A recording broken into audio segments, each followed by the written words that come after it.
Hello, and welcome back to A Mental Break.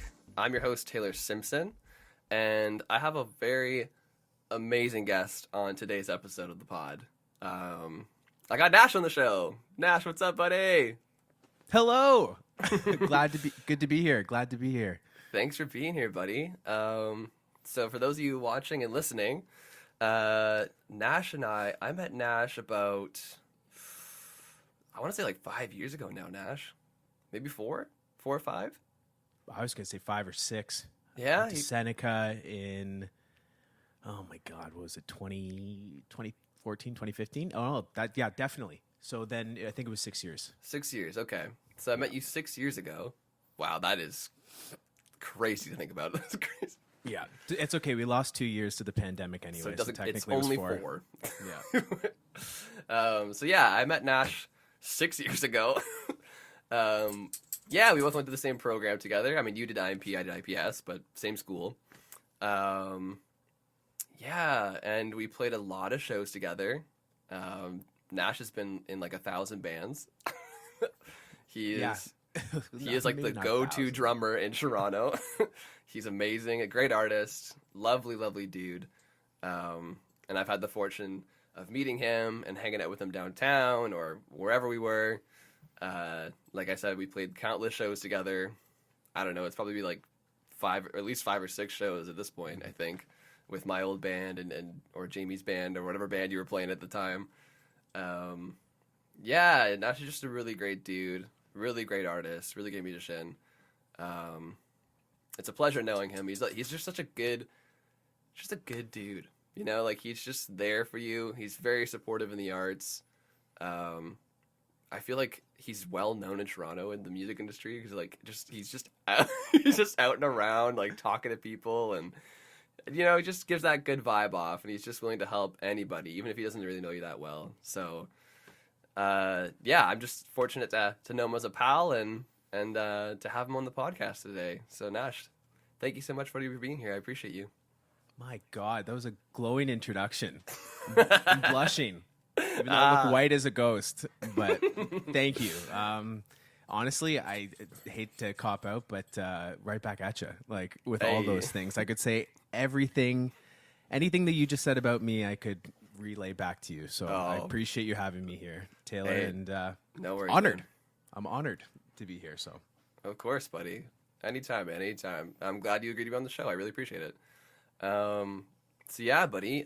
Before we get too into it with the mental health stuff, I always like to ask the guests, just for the listeners and the viewers, if they don't know you, just give a brief synopsis of who Nash is. What makes Nash Nash? Wow, that's a question and a half.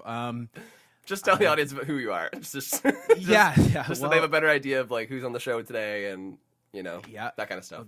Yeah, my name's Nash, guys. Very nice to meet you all through the podcast medium. I play drums. I have done lots of shows. Drums is my life. Music's my life. Been really trying to put it at the forefront of my career and really just like blanking out about who I am. That's such a crazy question. It's definitely on the spot. But no, I play drums. I am a musician. I love my family. I like long walks on the beach. Love it. I love Taylor Simpson and no, but I'm just a dude. I'm just a regular old dude. You're with not just regular old dude. Problems. So you're an exceptional dude. Yeah, hopefully this podcast gives everyone at home who's listening just a little perspective. We're all pretty similar or not as different as you'd think. So yeah, whatever you need to know, whatever we're going to delve into, I hope it's useful to somebody. And if not, that's okay too. Yeah. I'm here for your enjoyment. Very well said. Yeah. I'm here for your enjoyment at the end of the day. So I'm here for your entertainment.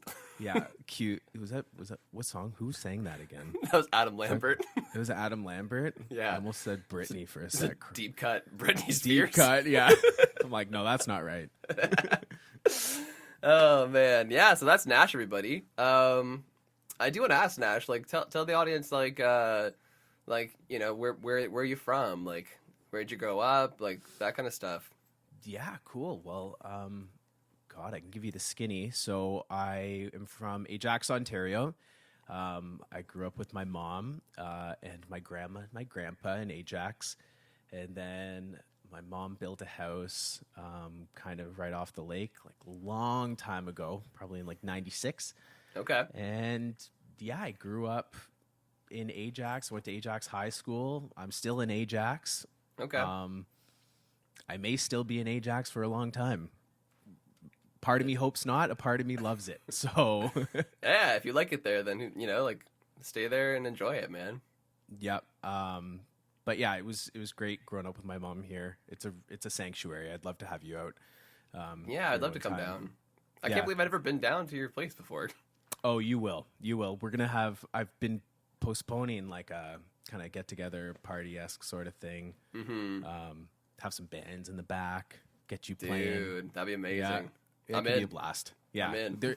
But I haven't been able to do it because there's a virus circulating. So good old Omicron or the fuck you say it. Decepticon. Yeah, I'm glad you feel the same way. I made that joke in the first episode of this season where I'm just like, no! Yeah, it sounds like a fucking transformer. I swear to God, I didn't recycle that joke. No, it's okay. It's okay. Knowingly. So funny. I mean, it's not funny, but it's funny. Mm. But yeah, man, that's great. And you went to Seneca, as did I, mm-hmm. and a lot of guests on the show. Just oddly enough. Yeah, it's a big fam. Like everybody that's been on the podcast, I'm like, oh my God, yeah, no, yeah, Morgan was on the podcast, Clemmy was on the podcast, yeah, like, all these people. So every guest that I get on over and over again, I just like when the subject comes up, it always surprises me. I'm like, oh yeah, like I went to Seneca. I'm like, you went to Seneca too? Like what the hell? Does everybody I know went to Seneca? Like, can we get a Seneca sponsorship? Do you think that's a thing? Seneca, if you're listening or watching, and we know you are. Michael Smith, hook us up. He's not the director anymore. He's not? No. Oh my! What is happening to the world? Yeah, it's Switzer now. Oh, okay, cool. So totally fine. We're good. Well, that's fine. And Switz has been in there for a long time. A long time, yeah. He deserves it. So yeah, love you, John and Mike. Yeah, I have a friend, Eden. Shout out Eden, who is taking the program now. So she informed me. Oh, wicked, cool.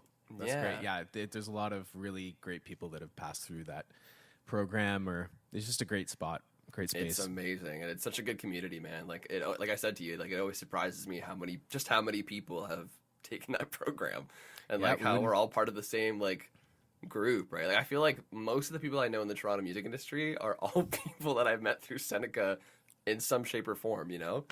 Oh yeah. No, definitely. It's really cool how we have like our own little tight-knit group in the community, you know? Yep, and cross years too, like you weren't part of my program, but yeah, still knew you anyways. I can't help but just say amazing things about that program. It's a good school. I actually went to Queens before I went to Seneca, and I loved Seneca tenfold. Like compared to Queens. Also, the program was different too, but of course, I don't know, just way more tight knit of a community, and just overall good vibes. So yeah, and I feel like the passion is there too. You know, like the faculty they have there running that program in both IMP and IPS are both just like people working in the industry already. Mm-hmm. And the passion is already there, and they like to help other people who are aspiring to be in that industry, push mm-hmm. them even further into it, right? And like share the knowledge that they've learned over the years. Is how I found it, at least. And like, you just didn't really get that in a lot of. I mean, I've only been to college twice, but my first time around, like you said, not very good. Like it was mm-hmm. fine, but like when I went to Seneca, it was like, oh, this is what it's supposed to be like, you know? Totally. Yeah. So I'm glad we agree on that point. We do. Go to Seneca if you don't know what to do with your life and you're a musician. Yeah, exactly. It's a great program to learn. I mean, like, I wouldn't be where I am now without that program. So, Yeah, we wouldn't be doing this. hey, either. we wouldn't be here right now. It's just crazy how, like, it's not only shaped my career, but it's just also shaped my social life and who I have in my life, in a weird way. I guess college does that to most people, but, like, specifically this program, just because you said, like, all of the crossing over. Because, like, even though you and I were in different programs in the same college, we still met, and, like, we have that group that we hang out with. I have my other group that I hang out with, and, like, we all, like, hang out together when it's in a big space. Like, it's just so cool how it's all, like, cross-pollination. Yeah, no, I love it. It's a great community. I feel I've probably been in touch with this community more than some of my old workplaces, definitely Queens as well. Yeah, it's fantastic. It's what awesome. a blast. Yeah, I'm just honored to be a part of it. Yeah, me too. It's great. Yeah. So we'll work on that endorsement, and then yes, we'll get back to you on that one. We just hoard them out a lot, so they owe me at this point. There you go. Or either we're gonna get an endorsement or sued. So. Yeah, for what is it? Whatever, defamation or whatever. Yeah, exactly. Oh man, but yeah. Anyways, that's Nash, guys. So you get a better idea of who I've got in the show today. He's a great guy. I love him, and I can't wait to dive into some mental health stuff with you, man. Because I know that I don't want to say it's like super prevalent in your life, but I'd say like you don't shy away from it. Like I've seen you talk about it, and we've talked about it. I think a little bit here and there.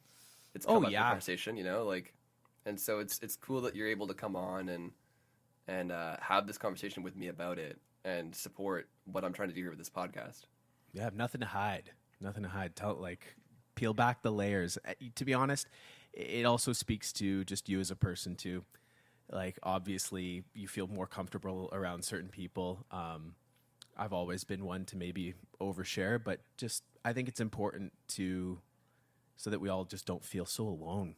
Yes, like we all go through shit, right? So of course, and sometimes I like to talk about it. Sometimes I don't. It's not like I'm definitely perfect about communicating my feelings. That's far from that. But I think mediums like this definitely help. So thanks for doing this. No, absolutely, dude. And like, I started this as just kind of like a passion project last year during the second lockdown.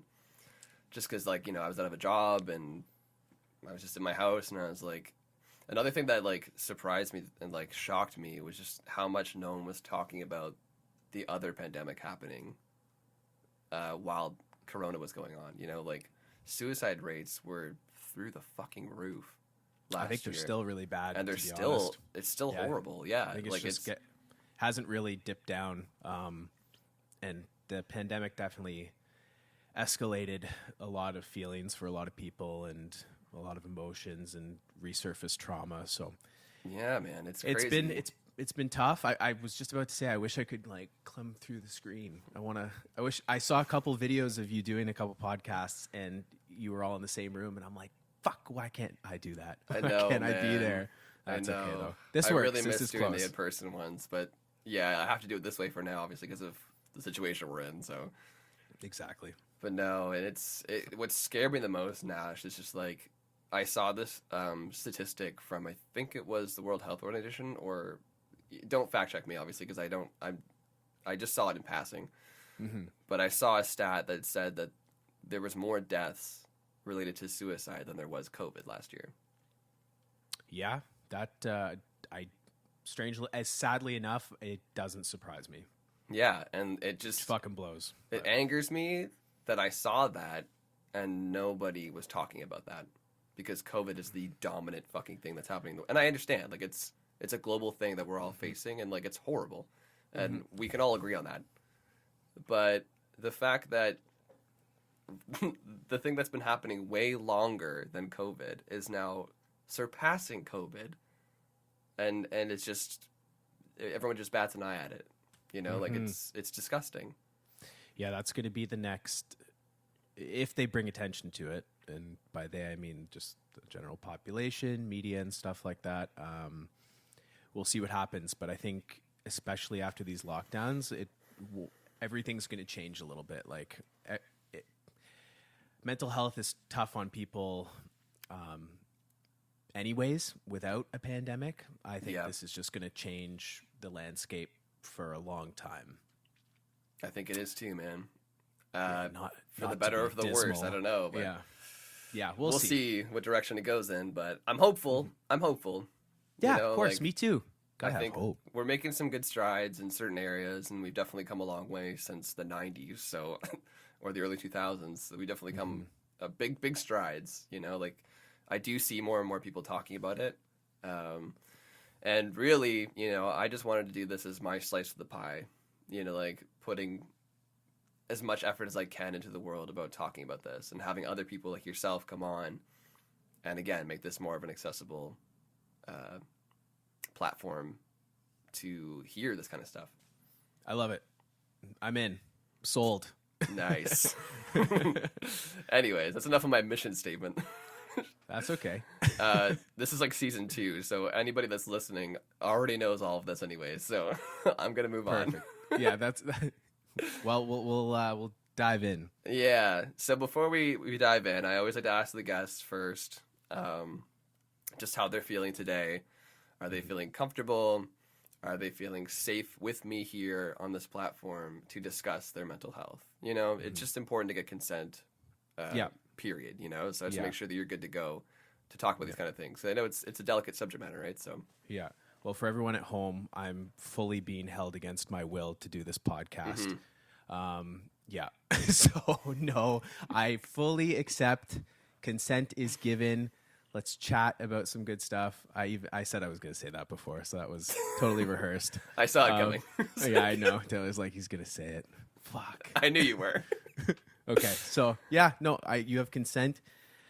Beautiful. And same with you too. Like, I hope you feel comfortable to talk to me and feel free. Oh, absolutely, man. Yeah, and like anything you want to chat about too, I'm in. This is a two-way street. Yes, thank you for saying that. I think you're the first person that said that in this podcast. Not that you have to, but like just it's nice to hear that that you're asking the same way back and forth, right? Of course. It's cool. And like, yeah. And that's not despite the rest of my guests You're on the show. welcome. Like, don't take it that way. It's totally fine. Like, I'm the person that asked you to do this, right? So, like, don't worry about it. It's fine. Yeah, there you go. I appreciate it, Nash. Thank you. Just got to cover my ass on every regard. This. I know. I was going to say, I'm like, what happened? What about everyone else, man? You're all beautiful people, and I love you for coming on the show. Period. I love you. I love you, too. All right, Nash. Let's get into it. Yep. Let's talk. First question for you today, Nash, in regards to mental health, is just a pretty blanket question, just to get us started off. What mental health struggles or illnesses do you deal with, buddy? So, for me, I've always had, and even recently too, there's definitely periods of feeling depressed, for sure. I actually had a moment in my life where I was really going through the shit, and I feel like after that, I became a little bit more aware. So I feel like my depression or any feelings of anxiety that I feel now, I feel like I have a bit more of a hold on them. They're not as deep as they once were, but it ebbs and flows. I still go through periods of I'm not doing so hot. I have days where I'm not doing so well. It's crazy now too, because social media is such a bitch and a half, because it's a 0.01% snapshot, even less of our life. And it's not like that. So that's not how life is. So I still go through stuff. It's fairly generalized. But I feel like I've gotten a handle on it now to a degree. But some days I don't have it all figured out. So that's kind of what I go through. Okay. It's a constant struggle. It's life. It's a part of life, but it's something that we definitely shouldn't go through alone. So I'm lucky to have the friends and family I do around me. Yeah. And, but that's kind of what I deal with. Okay. So you touched a little bit on like depression. Do you see any signs of it, like anxiety tied with that? Because they tend to go hand in hand, depression and anxiety. Yeah, I think they've manifested more in the past couple years more than anything. Yeah. I actually used to smoke copious amounts of cannabis. And it was fine for a long time. And then I think I just smoked once and it just switched and I had a panic attack. And that was like the first time I really experienced like true anxiety. I'd had nerves before. I'd had, feelings of nervousness. I was like stage fright, all that sort of stuff. But this was a true episode of panic or anxiety, and that was rough. So ever since, I've had moments where I kind of associate that feeling with feelings I'm currently having, or in the moment, not right now. But that's kind of when that manifested. But I don't really feel that anxiety when I feel I'm going through like a bout of depression or just a down spell. Because that's kind of what it feels like sometimes. But they're a little bit more separate for me. Okay. I'd say, yeah. So on separate occasions, you could feel one or the other. Yeah, I think so. Like they creep in at different moments. I think it's a spectrum. It's not like I'm having one or the other too. There could be creeps in there a little bit, but normally one is a little bit more dominant than the other. But that's really about it. There. Or like one could lead to the other. Does that ever happen to you? Yeah, spiraling too. Like, like you could be anxious about something or have one of those panic attacks you're talking about, and then that could lead to a depression spout because you're like overthinking things or. Yeah, and it takes a lot out of you. If you ever have panic attacks, like you're exhausted. Yeah, you're just your body's like all fucked up. You're not thinking straight. You've like depleted whatever energy you have left, and everything's kind of out of balance for a little bit. So that's completely normal to feel that way after something like that. So definitely, it definitely wears you down. That's relevant for sure. Yeah. Okay, Nash. Well, thank you for elaborating on that. So depression, anxiety. Well, I feel you on that one, buddy, because, as you know, we've discussed before, I have depression, anxiety, and OCD. So I can somewhat relate to you. Maybe not completely, obviously, because I'm sure your experiences are different than mine. But in regards to just having that happen in your life, like, again, like you said, we're not alone in this, So, like, we all experience slight symptoms of the same thing, right? So... Do you feel like they're kind of separate, or do you feel they're kind of all bundled in with each other? So it's funny you say that, because on a previous episode in season 1, I used this metaphor, and I've got a lot of messages from that episode saying that they thought it was funny, but also they thought it was like really true, and accurate to like how I described it. And have you ever seen The Shining? Obviously, I'm sure you've seen The Shining. Yeah, with the two little devil children. You know exactly where I'm going with this, yeah. Is that what this is? So the two girls in the hallway, right? Yeah. So that's how I imagine them in my brain. Are these two three, because I have OCD, so it's like triplets, and they're just like doing like a ring around the posy in my brain. Like they're all combined because one will bleed into the next one, will bleed into the next one, right? Yep. Especially when I have an episode, like it's usually all three at the same time. That's terrifying and awful at the same time. I'm so sorry. Yeah, no, it's okay. It's something that I've lived with for a long time, and like you said, it gets easier, and you find out better ways to track it down and to cope with it better, right, and manage it a little bit better. So and I'm sure we can get into some of those coping. We will. That'll be later in the pod. Yeah, a bit later. Yeah. But yeah, moving forward from that, Nash, my next question for you is, have you ever been diagnosed? Or if you haven't, is that something that you would consider seeking out? Okay, so diagnosed. When I was at Queen's, I went to Queen's University in 2013, and just before I left, I was seeing a psychotherapist. Okay. And I would say it's like an informal diagnosis. I was never given like a formal diagnosis, but we definitely discussed those feelings of depression, especially around that time when it was really bad. Right. but that's about it. I know I've actually been considering going to see someone anyways, just chatting with somebody. It's always good to it never hurts, man. No, talking about it is the way to go. Keeping yourself bottled up inside, you're just waiting for your head to explode. So yeah, repression is bad. No, very bad. Along with a multitude of other coping mechanisms. Yes.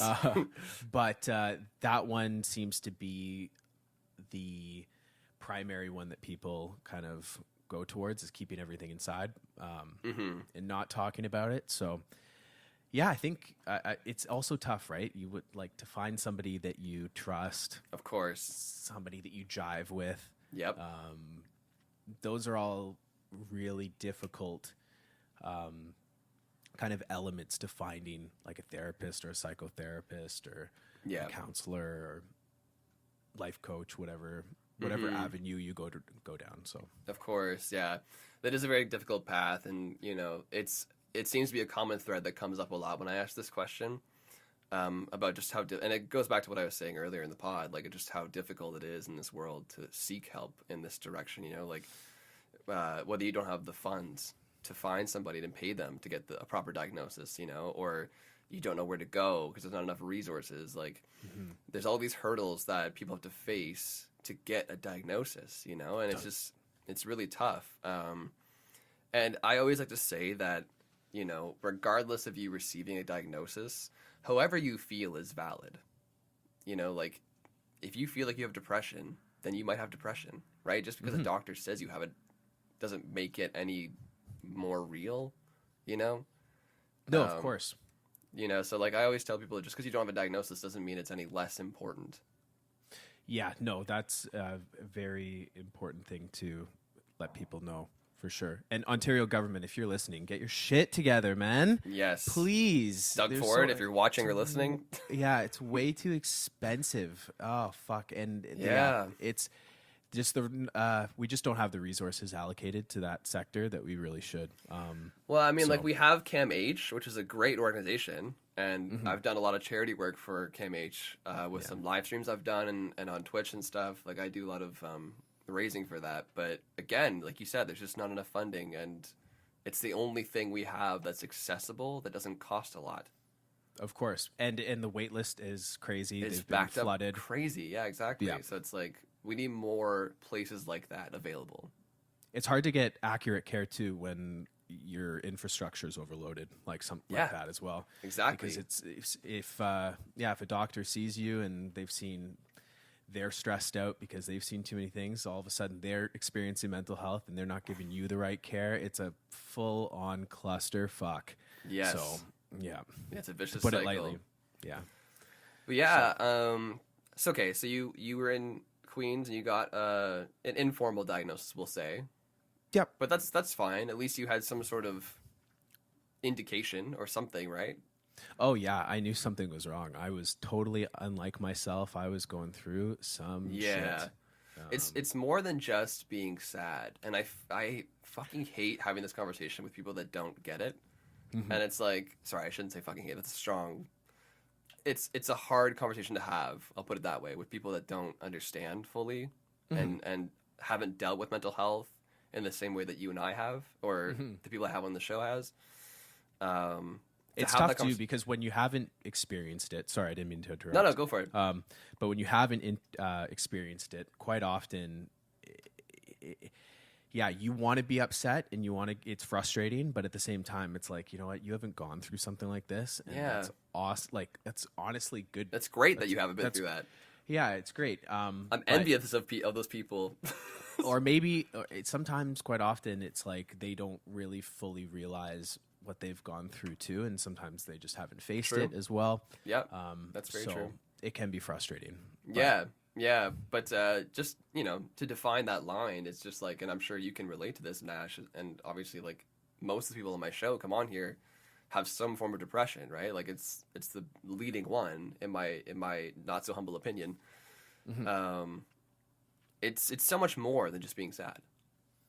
It is. There's a lot.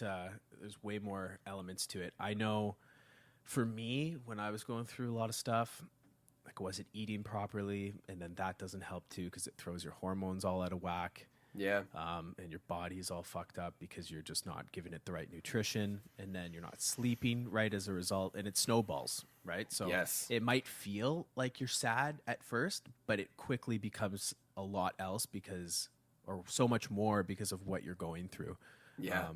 So yeah, it manifests itself differently for everyone. I know Of for me, course. I was locking myself up in my room. Like I wasn't going to school as much. I stopped going to school.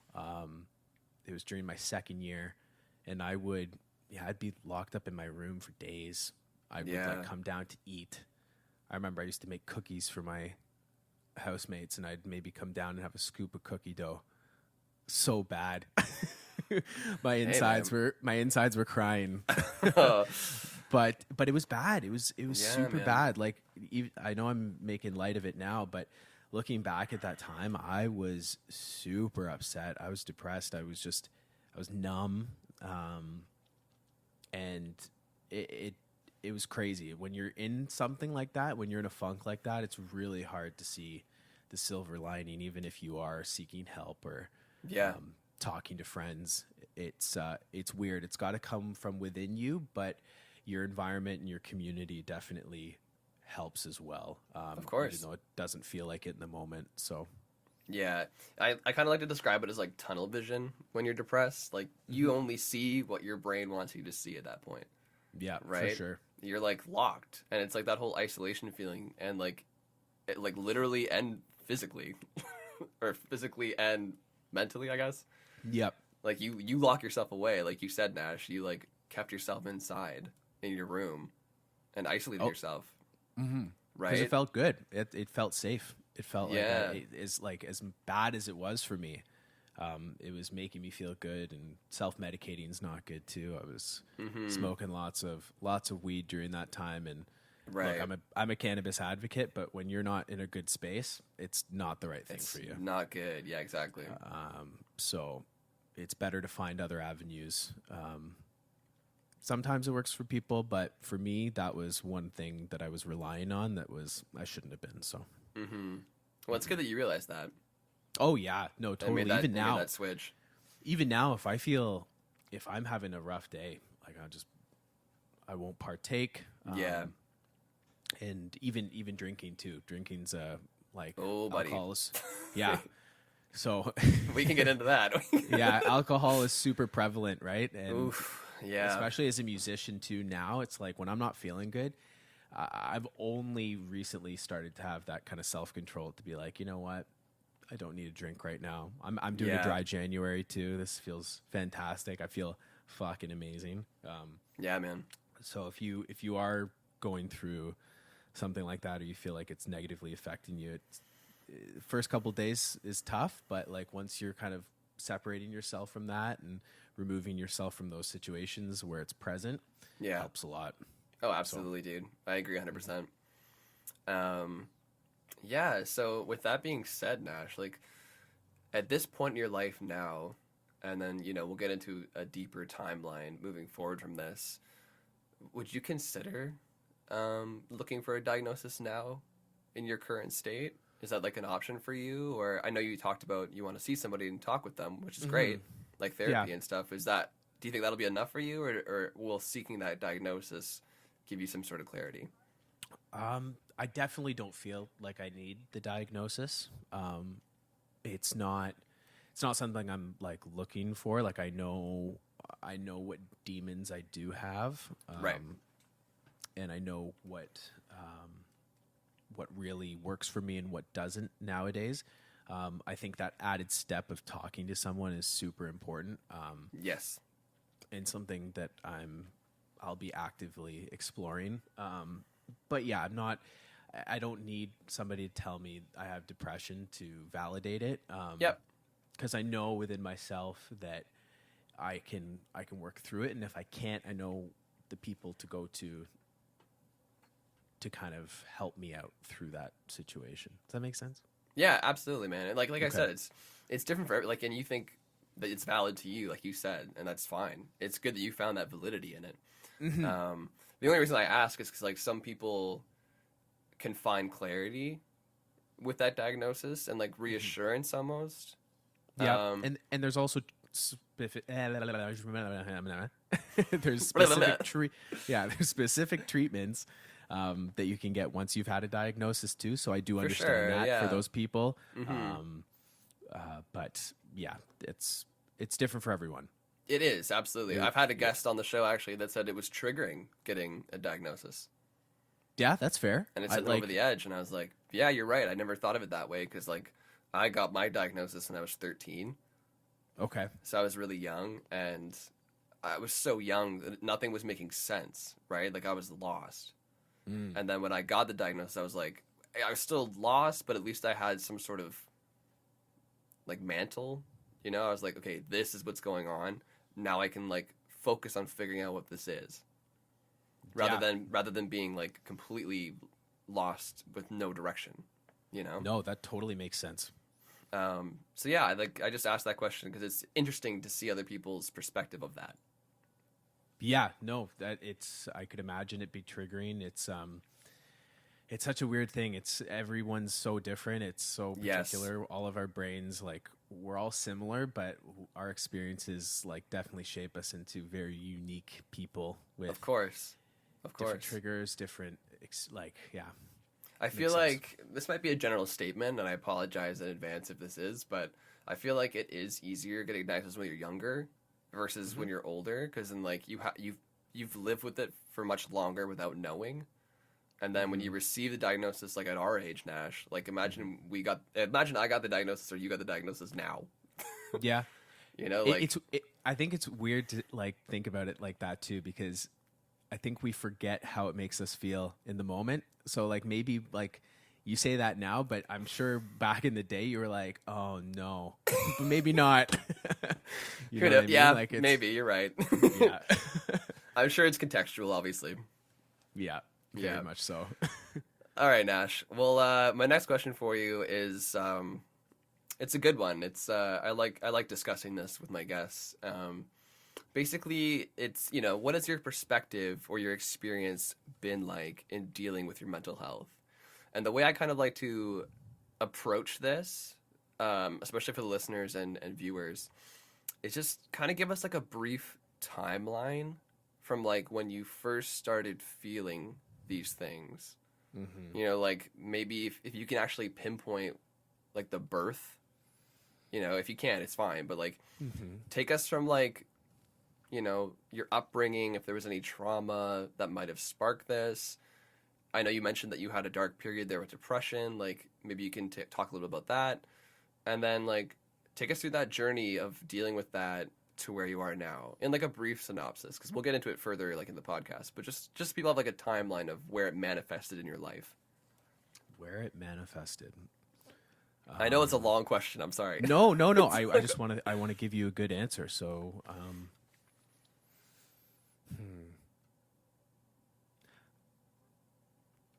I think when it really sparked those sorts of feelings, or where the first time I really felt something like that, I know it was tough for me with growing up with my mom and not having my dad in the picture. I know that was definitely very difficult for me. That was something that I actually didn't get over until recently. Right. And it was just, I felt like my dad and I grew apart, and there was some hard feelings at one point too. Since he's had a family, and I have two half siblings. I have a half brother and a half sister. Right. Who are both absolute sunshines. That's cool. Yes. But that was very difficult for me. I remember not wanting to go with my dad when I was like 3, like screaming, like, and like just being so upset because I just didn't really know him for the first couple of years of my life, where I didn't remember. Right. And then I think the other time that really kind of gave me those feelings of depression and like really kind of influenced those bouts would have been when one of my friends passed away when I was really little. Oh, wow. Yeah, he was his name was Connor Connor was incredible. He was one of my best and first friends when I moved schools when I was in grade 1. So we met each other in grade 1 and 2, and he was diagnosed with cancer, and he passed away in grade 9. Wow. And I think I buried a lot of stuff in grade 9, and it definitely came out later on. Like it was one of those things where I kind of just pushed it off to the side, tried to forget about it. Yeah. Backfired hard. Yeah, Not it's smart. tough. But you're also so young, right? Like, how do you deal with something like that? Like that big of a trauma? Yeah, that was tough. I think it was tough for a lot of people, like, because we all grew up together, like in a really tight knit community. I actually still see those guys all the time. And everybody that I grew up with elementary school, I have a group of friends. That's nice, man. We golf together. We like hang out on Canada Day with each other. They're like the ride or dies. Nice. That's awesome. And we were all impacted by something like that. I think, of course, it changed all of us, and it brought us closer. And he was diagnosed when we were still in elementary school. He beat it, and then the second time it came back, it was just that was a tough one. So that was definitely another. I think those two things in my life definitely contributed to that. Yeah. It made me such a hypochondriac too. Oh, yeah, I can imagine. Years, just as like another thing that I have dealt with over the year, that's been a tough one. I've been a huge hypochondriac for a long time. Yeah. As a result of that, I've definitely gotten a hold of it now. It used to really bug me and like run your life basically. Yeah, I definitely didn't feel like it took over my life completely, but I just didn't like that it took over my thinking, and I felt like I just wasn't present, or I was worrying about stuff I had no control over. So right. Yeah, those were two tough ones. So, and then I think a lot of that surfaced in school, in university, and then I feel like since then, I've slowly kind of, after that happened, I was able to chip away at what was really bugging me and kind of come to terms with some of that trauma, if that makes sense. No, absolutely, man. Yeah, those were two pretty monumental incidences. So yeah, those were tough. Hearing this now makes sense why the depression manifested, right? Like, and the repression. And it's a perfect storm.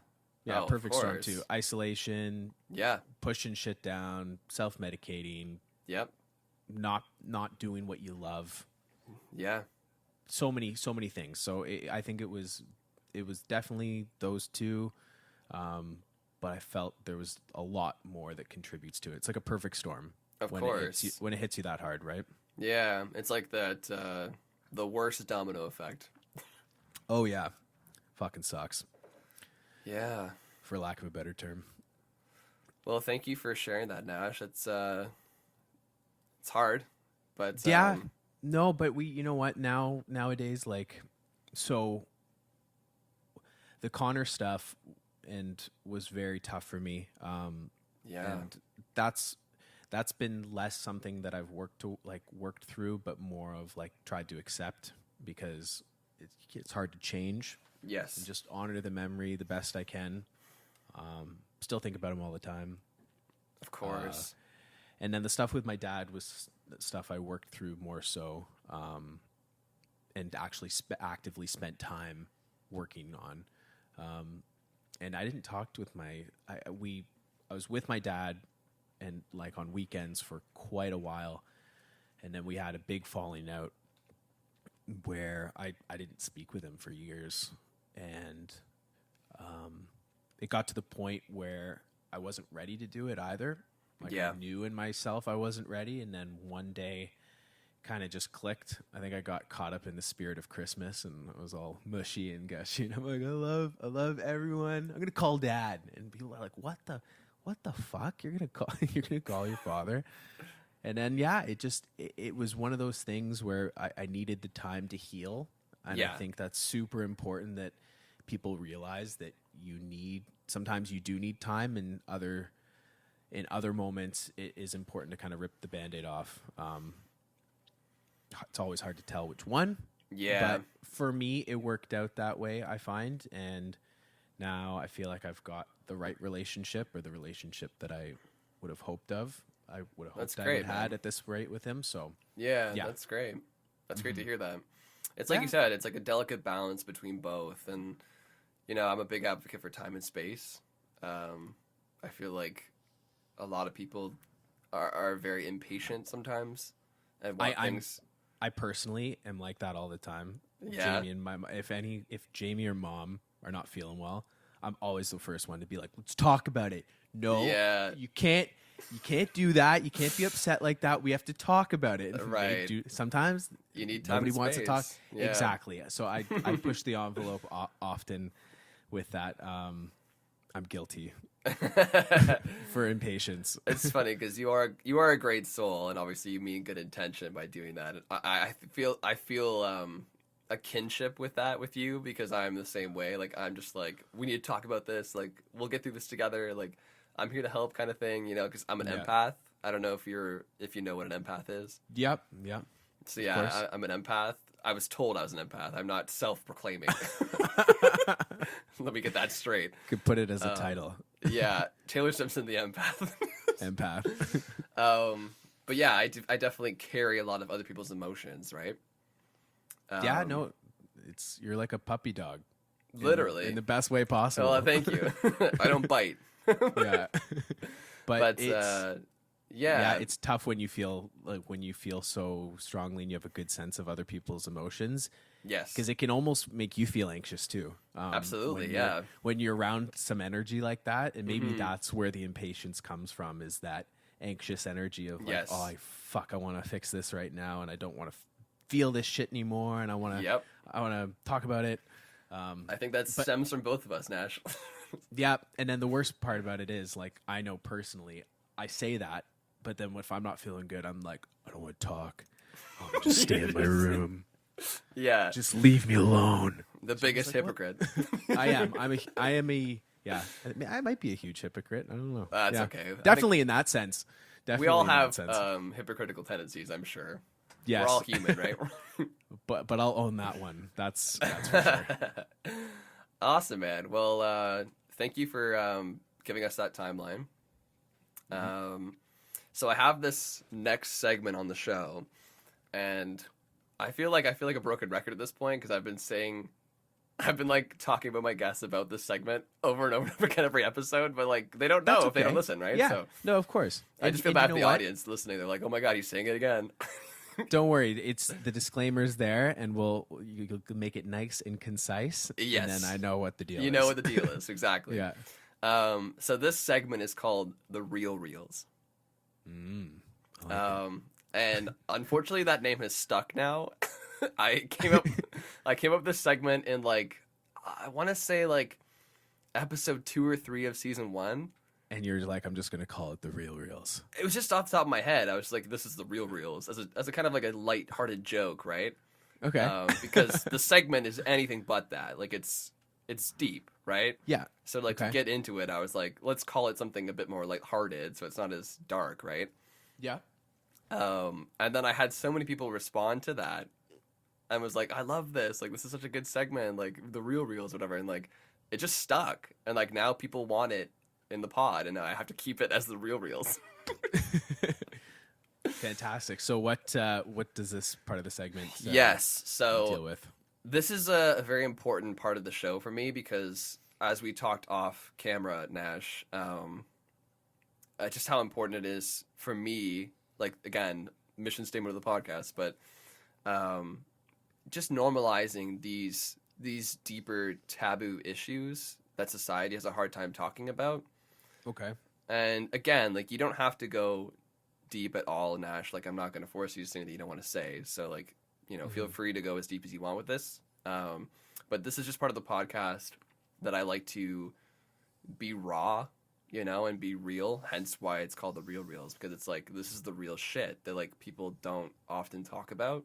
Okay. And it's kind of the message I want to push with this podcast, is like making these conversations more accessible and more regular. You know what I mean? Okay. So, like, you can just, fair enough. meet up with somebody and be like, hey man, like, you know, I thought about suicide last night. Mm-hmm. You know, like normally you wouldn't say that to somebody, right? To society standards. Yeah. But my goal is to like make that more reality. And Which have is, super important. And have it be okay and not frowned upon, because like, why the fuck would you frown upon that? You know what I mean? No, of course. I think that kind of speaks to the tribe that you have around you as well. Makes it a lot easier when you surround yourself with people that are okay with talking about that sort of thing. Yeah. Because I know some people that just like, it's tough to say some of those things too. Of course. If they're experiencing it as well, it can be triggering for them too. Absolutely. So I think the really important factor there is just surrounding yourself with the right community. But yeah, like what kind of stuff would you like me to talk about with this sort of thing? So yeah, that's just kind of like a synopsis of the Real Reels. This segment. There really only is one question in this segment. Okay. And it's this. What are the hardest moments that you've had to face in dealing with your mental health? So the hardest moments definitely was when I was part of it was when I was at Queens. I think the day I heard that Connor passed away, that was a really tough one. Yeah. I felt like I blacked out during that situation. I just remember like small moments of that period in my life feel surreal. I find even more recently, it's when any loved one has gone through some tough things as well. I know we had my grandmother come and live with us for about 10 months after, like just before she passed.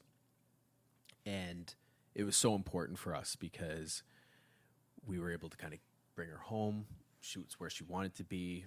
Yeah. Like, and that's very rarely are we able to do that. And I was able to move home. Jamie was an incredible support too. My mom was a fucking rock. But that was another moment that was really tough. And anytime mom or James has gone through stuff, and I live with my mom and my girlfriend right now, for anybody else out there, I moved back when grandma did get sick. Yeah. And then pandemic hit, and we've still been here, and we have a great community here between the three of us. And yeah, that's great. It works out really well. But I find when anybody else is going through something tough, that's been really hard for me to deal with too. Sometimes I don't always have the answers, and I want to. Yeah. And it's easy to shut down when you feel like that way. Absolutely. So I think the other, I guess, really hard moment when my mental health was kind of in a bit of jeopardy was when my grandmother passed away, and we saw her, like we came downstairs and she'd passed in our, just off of our living room. Yeah. And, yeah, those are tough moments. Like course. we all experience some sort of loss or really traumatic experience like that. Some more than others. Changes you. Yeah. For sure. Yeah. I think those moments, I felt like my mental health was in jeopardy quite a bit. And quite often the first thing I would do is push everything down. So yeah. I think what I'm trying to get at is that any time where I felt like it's in those hardest moments, it didn't feel hard in those moments because I was pushing stuff down. Right. And it would end up surfacing later on. So even though it wasn't any of those terrible episodes that I was having, I felt like the really hard moments was the times that I was internalizing everything. Yeah. So yeah, it's a lot to carry, man. Yeah, well, and I feel like so many people talk, like quite often when people are the most silent, they're suffering the most. Yeah. Right? Yeah. So, absolutely. And I know that can be with me quite often, is when I'm just not talking about it. And then as soon as I talk to somebody or I kind of offload a little bit, I'm like, wow, fuck, I feel better. But that's exactly what I was talking about before, about having the right people around you and being able to communicate with the right people. Yes, for sure. It's important. About your shit, for lack of a better term. No, you said it right. Yeah. So, yeah, that's, I hope that answers that No, question. like that's, I mean, it's very brave of you to say that, Nash. And, you know, you made a good point about how, like, and I always preface with, you can go as deep as you want to, because I know it's a trigger warning for some people, right? Like, it's not easy to talk about this stuff. No, of course. And I know that people that are listening to this podcast normally, I'm sure they know this, so apologies in advance if I touched on anything that of course bugs you. But that's what I'm here to talk about. Right? Yes, so, exactly. Yeah. And I still believe in the core belief of what this segment is about, but you made a good point in the beginning of saying that, like, it is tough for everybody to hear this, but I just want to say that thank you for sharing that with us, Nash. It's obviously a very difficult time in your life, especially those moments that you discussed. And if it is tough for anybody, it's good to recognize it. Like, yeah, like you're not alone. Everybody goes through it differently. I'm sure if we've had similar experiences, our reactions could be far from similar. So of course. I did want to share, Nash, and, like, this is about you, obviously, this podcast, but no, please tell me more. As another kinship with you, because I don't know if I knew about your friend Connor. No, I don't know if you did. I don't know if we've ever had that conversation before. Yeah, it happened a long time ago. It was, again, it's crazy because we were preaching, talking about stuff, but sometimes you just don't think about it in the moments, or it's okay. It like, just never came up. Or it takes a conversation like this where I'm like, you're asking about it, and I'm like, I'm not gonna. Yes. I'll tell you. Yeah. if you're asking. No, and I'm really glad that we're having this conversation now. Yeah, I don't mind talking about it. So of course. Yeah. If you have any questions about that, you're more than welcome to ask. Of course. Well, I mean, like, I wanted to share a story so that you can. I don't know how I'm going to describe. I don't know. Just please. Yeah. Speak, my friend. We have a lot more in common than you think we do. Is what I'm trying to say. Because did something happen with? I'm surprised that I never knew this about you, because we would have bonded over this much sooner if I had known. Definitely. But that being said, glad you had me on so we can chat about it. No, of course, and that's why I'm happy that it's happening now. Well, not happy about it, but you know, I catch your drift. You catch the drift, right? Yeah, exactly. Yeah. But I'll briefly just tell this story so that you understand. I also lost a friend when I was young. How old were you? I was 14. Oof. That was like right around the same time.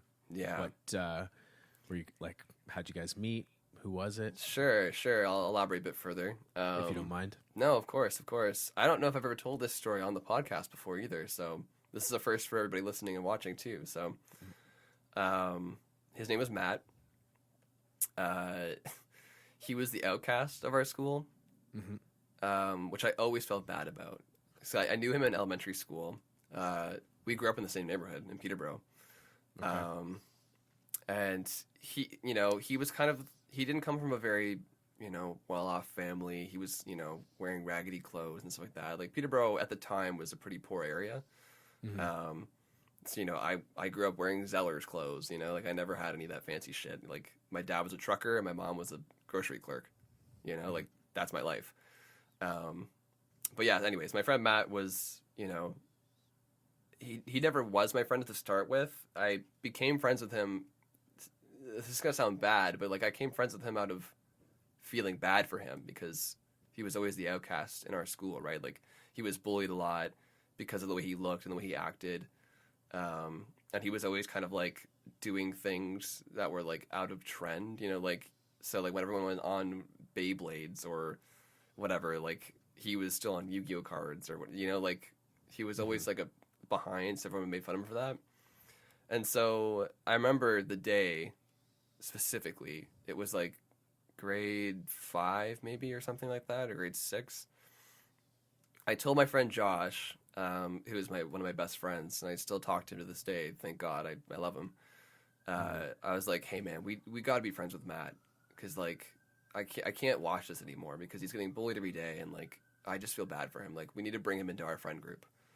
And Josh was a little apprehensive at first, just because like he wasn't sure, but I was like, I convinced him, and then we became friends with Matt.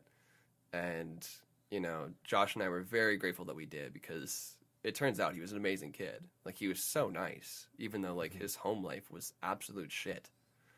But he was just such a genuinely good person, even though all of this bad stuff was happening around him all the time. I'm like getting choked up thinking about it. It's tough to talk about, but I need to talk about this. Good. What happened to Matt?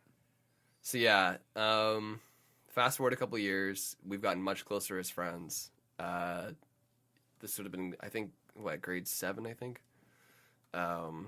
Grade 7 or 8, I can't remember. But he stopped coming to school one day. He did make it to school one day, and he came back the next day, and he had bruises all over his body. And we knew that his home life wasn't the greatest. His parents were complete fucking assholes, and I hope they're watching and listening, because you're a fucking asshole. They were beating him. And he would never say anything about it. He would never talk about it. He just kept his chin up and kept doing his thing and would ignore any question about it and stuff like that. And this went on for weeks, where he kept showing up with different bruises and stuff. Shit, and this had never happened before? Like was this the first time you... This was the first time that we... Maybe you noticed. Yeah. This is the first time that we picked up on it, right? Because we were older at this point. This is grade 7, right? And you're friends with him now too. So and we're friends now, so we're more, aware. So we were seeing it a lot more, right? And this went on for weeks, dude, and like the bullying never stopped, and he was always being picked on. Yeah, from the kids. Fuck. And then some kids and parents are total cunts. Yeah, man. It just never stopped for Matt. Fuck. And one day he didn't show up for school again, and we got an announcement on the PA saying that Matt had passed away. On the PA? And yeah. Too? Oh my God, man. So I guess they had a good intention. But that's obviously. How you found out too? Yeah. And what happened to him? So, I immediately left class that day. Well, yeah. Fuck. And I ran over to his house with Josh. Oh, like right away. Oh, shit. I went right away because I needed to know what happened, right?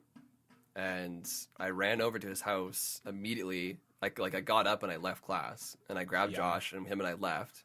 Mm-hmm. And I called my mom to let her know that I had skipped class and that I was going to go see Matt. And I got to his house, and there was an ambulance and police and fire truck and like everything outside of the house. And I get to the step, and the cops weren't letting me in the house, but I like pushed them out of the way, and I went in the house. Oh my God. Oh, and not to mention his parents were outside, like crying or whatever, and I was like, "Fuck you!" Like. Oh no! So you actually like went into the house? Yeah, I went in the house and I saw him. Oh fuck! And he had taken his own life. That's terrible. I'm so sorry. It's okay, man. Like it's like it's not easy, and like I still have that image burned in my brain forever. Like it's never gonna go away. No, not at all. That's like, yeah, that sticks with you.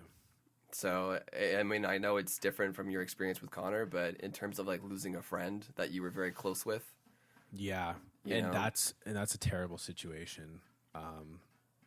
Yeah, those parents and kids can go fuck themselves, but, after I threw up, obviously, like when I saw, I'm going to leave the detail for his resting in peace, because no one needs to know what it was, but no, please, yeah, let's not. But yeah, so I saw and I threw up, and I had to get out of there because it was just I don't even know what I was looking at, and so I ran outside again, and then like Josh was crying because he knew, and and I looked at the parents. I like walked right up to them and I was like, he's dead because of you. I said it straight to their face, and I said, you can fuck off. Yeah. You can stop your fake crying. And then I walked away.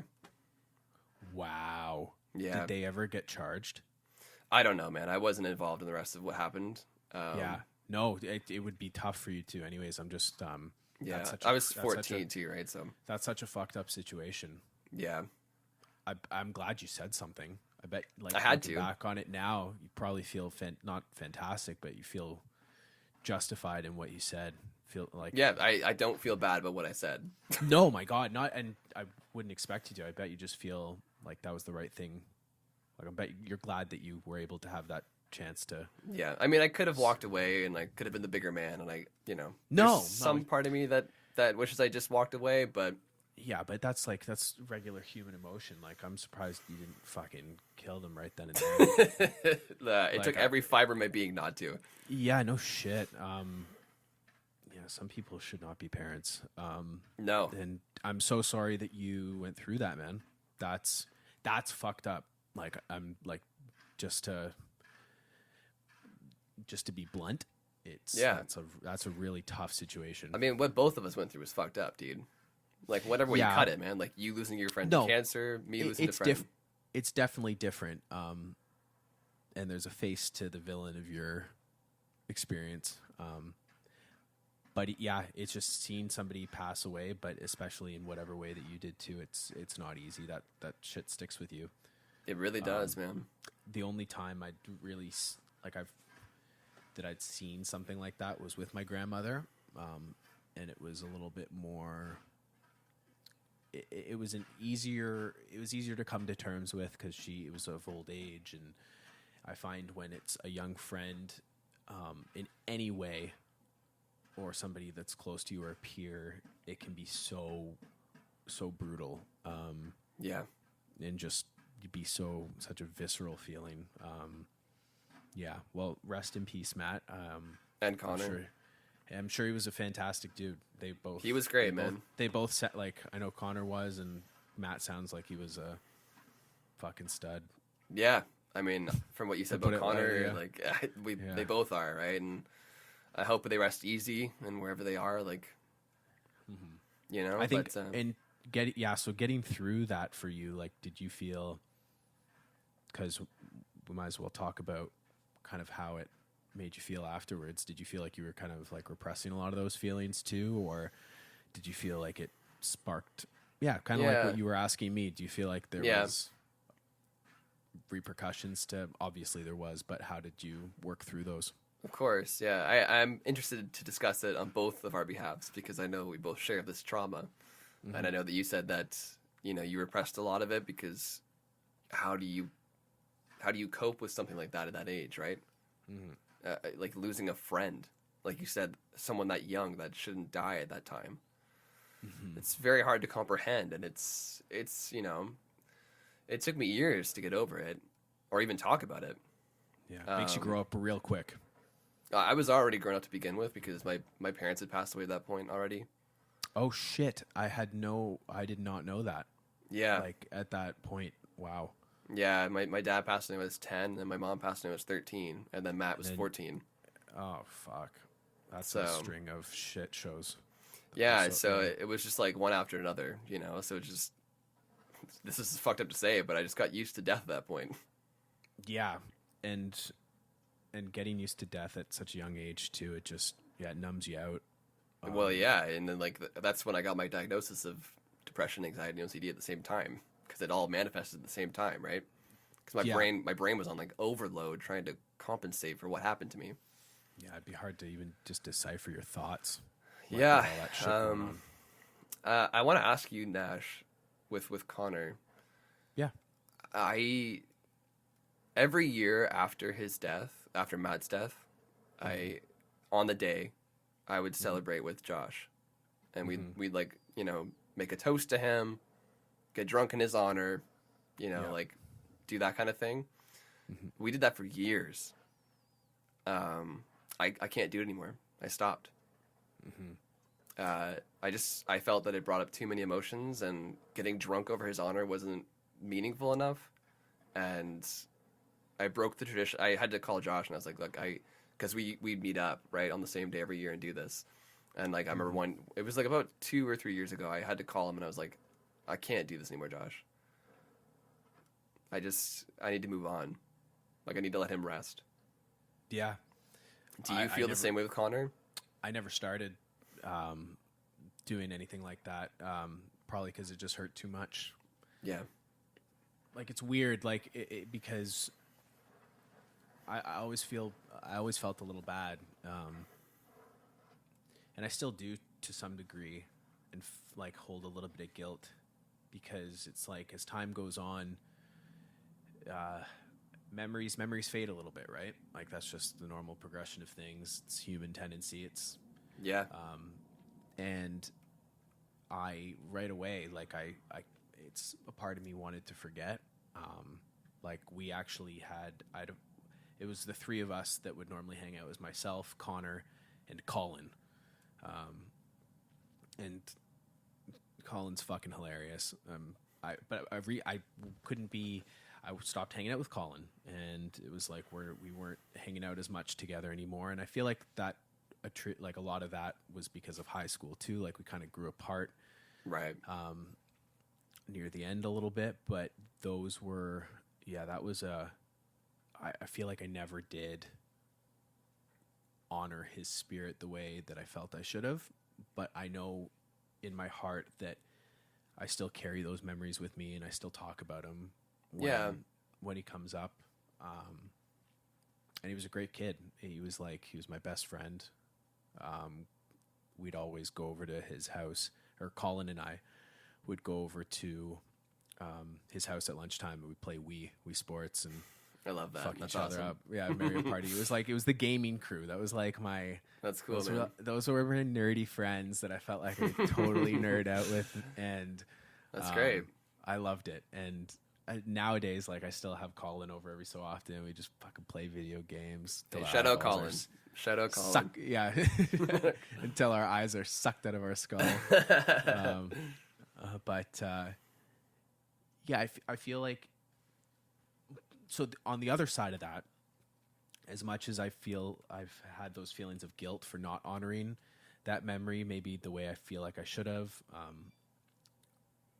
I also feel like now that with me being so close to those friends and like reconnecting with Colin, being really close to that elementary school friend group who all kind of shared that trauma together, right? That kind of makes me feel like I'm honoring his spirit in a way, and we still talk about him, and that's we good. Keep his spirit alive. It's weird. It still stings, and I'm sure it does with you too. Like, it's not something that you'll ever be totally okay with, and that's okay. That's okay. Sometimes that shit sticks with you, right? You learn to live with it. You do, and it gets easier. But it still fucking sucks.